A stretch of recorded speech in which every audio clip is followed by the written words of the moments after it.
Ya, kalau kita budidaya laut perlu aerasi atau enggak, sebenarnya tuh yang lebih penting tuh itu DO-nya loh, oksigen terlalu dalam air, bukan aerasinya. Hai Sobat Mina, kembali lagi ke Mina Culture. Nah, pada video kali ini kita akan membahas budidaya laut tanpa aerasi. Apakah bisa budidaya laut tanpa aerasi? Nah, sekarang kita akan membahasnya berdasarkan pengalaman dari kita. Nah, pertama itu fungsi aerasi itu sebenarnya apa sih? Nah, fungsi aerasi itu pertama itu yang jelas tuh pertama menaikkan DO. DO itu dissolved oksigen atau kadar terlarut oksigen dalam air. Tetapi kalau kita pakai mesin aerator yang ditiup itu nggak cuma oksigen, ada kadar nitrogen, karbon juga ditiup karena modelnya itu kayak kipas angin. Kalau ingin yang emang naikin oksigen murni itu biasanya itu harus pakai tabung oksigen yang ada di rumah sakit itu, tapi biayanya mahal sekali biasanya. Makanya kita untuk para petani, untuk para pembudidaya ikan lebih baik kita pakai mesin aerator atau mesin blower. Nah, contohnya tuh ini mesin aerasi yang buat di akuarium yang kecil. Ini biasanya kecil cukup lah untuk akuarium ukuran 30 kali 60 kali tinggi 25. Nah, terus kalau ini ada yang gede ini.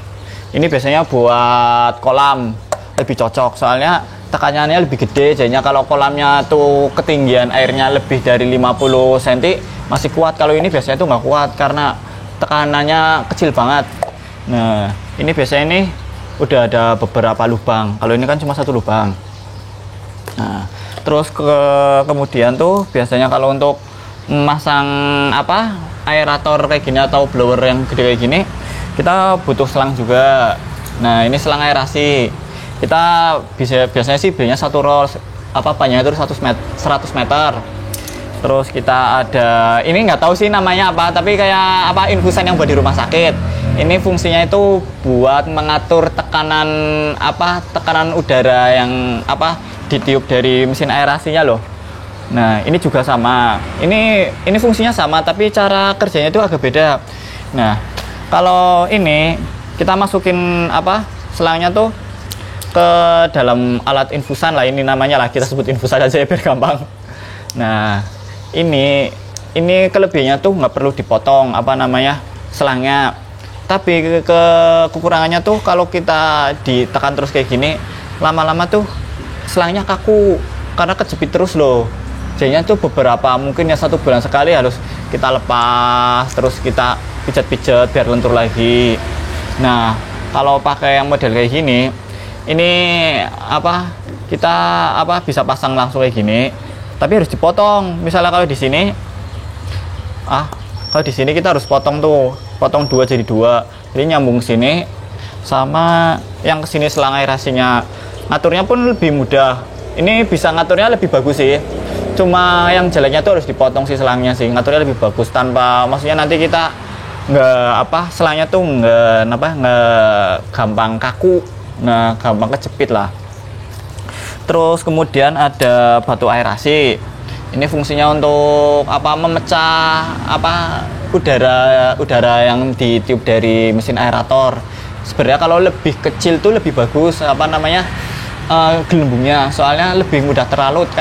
Maksudnya kayak kita ngaduk gula pasir sama gula halus tuh lebih cepat terlarut gula halus. Nah, seperti itu.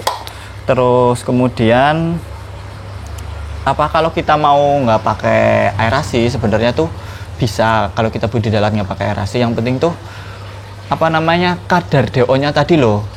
Udah tahu kita kadar DO tuh biasanya nyambungnya tuh sama kepadatan. Semakin padat suatu kolam, biasanya tuh kebutuhan oksigennya tuh semakin tinggi. Ibaratnya tuh kalau di dalam ruangan kelas yang harusnya diisi 40 orang tapi diisi 80 orang, biasanya tuh butuh kipas angin, butuh AC. Nah, fungsi aerator tuh sama aja seperti itu. Kalau kita kepadatannya pun udah sesuai lah. Misalnya kalau saya sih biasanya kepadatannya per meter persegi tuh 20 ekor untuk pembesaran biasanya tuh. Tapi kalau untuk indukan tuh 10 ekor. Jadinya tuh kalau indukan kita nggak perlu pakai aerasi. Beberapa di kolam belakang terutama ada. Nah, kemarin kita juga pernah kemarin tuh belum lama lah, sekitar seminggu tuh kita ada kematian massal karena bukan aerator ya, batu gelembungnya tuh macet. Macetnya maksudnya tuh karena terlalu lama dalam air jadinya tuh banyak apa ya, lumut. Nah, disitulah kebetulan waktu itu kita kepadatannya tuh lagi buat nampung ukuran 3 in lagi banyak, seharusnya di kolam tuh diisi paling 50 ekor, kita isi tuh 100 ekor lebih. Nah, waktu itu kita kebetulan kasih makan sekalian maksudnya kontrol kolam, banyak kematian padahal airnya jernih. Jadinya waktu itu kita langsung ganti air malam-malam, soalnya emang kadar DO-nya udah turun banget. Terus kita bersihin batu air resinya, habis itu udah bersih, udah kembali normal, kita ganti airnya yang lainnya pun selamat sih, udah sih. Nah, terus buat mengukur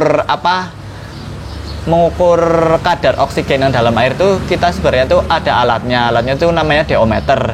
Itu alatnya ada mahal ya, paling mahal biasanya untuk mengukur DO-meter itu biasanya tuh untuk lobster sendiri tuh DO-nya tuh paling bagus tuh di atas 3 ppm.